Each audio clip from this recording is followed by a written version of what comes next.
દરરોજની જેમ આજે હું મારા મિશન માટે નીકળ્યો હતો. ઘરે ઘરે જઈ દર્દીનું ડ્રેસિંગ અને મેડિકલ હેલ્પ કરવી એ મારી દૈનિક સેવા છે, મારી જીવનની ખાસી ફરજ છે.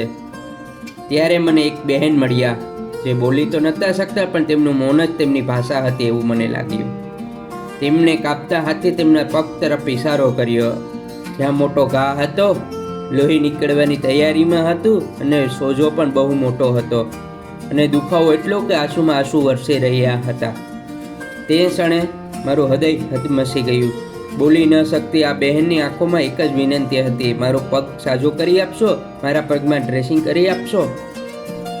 મેં તરત જ તેમનું ડ્રેસિંગ કર્યું, હળવી હાથેથી દવા લગાવી, બધું સાસવીને બાંધ્યું અને પછી પ્રેમથી કહ્યું, બહેન ચિંતા ન કર, જ્યાં સુધી તારા ઘા પૂરો સાજો નહીં થાય ને ત્યાં સુધી હું દરરોજ આવતો રહી અને તારું ડ્રેસિંગ કરી આપીશ બેન. આ સાંભળી તેમની આંખોમાં આંસુ તો હતા, પણ એ આંસુ પીડાના નહોતા, એ આંસુ આશાના હતા, રાહતના હતા.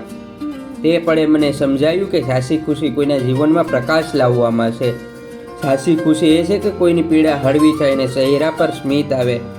આવો જ એક પ્રયત્ન કરે છે સૌરાષ્ટ્ર હેલ્થ મિશન.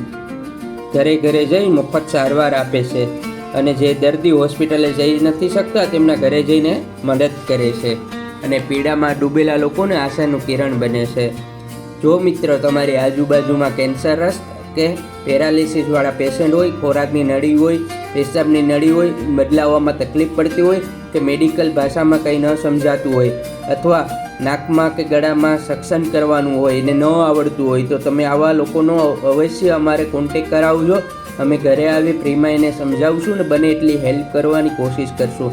આવી સાથે આ વિડીયોને પૂર્ણામ કરીએ છીએ અને અમે તમારી પાસે એક મદદની આશા રાખીએ છીએ કે અમારી ચેનલને વધારેમાં લાઇક, સબસ્ક્રાઇબ અને શેર કરજો અને વધારે લોકો સુધી પહોંચી શકીએ. हमारे चैनल को सपोर्ट करने के लिए वीडियो को लाइक करें, दोस्तों के साथ शेयर करें और सब्सक्राइब करें.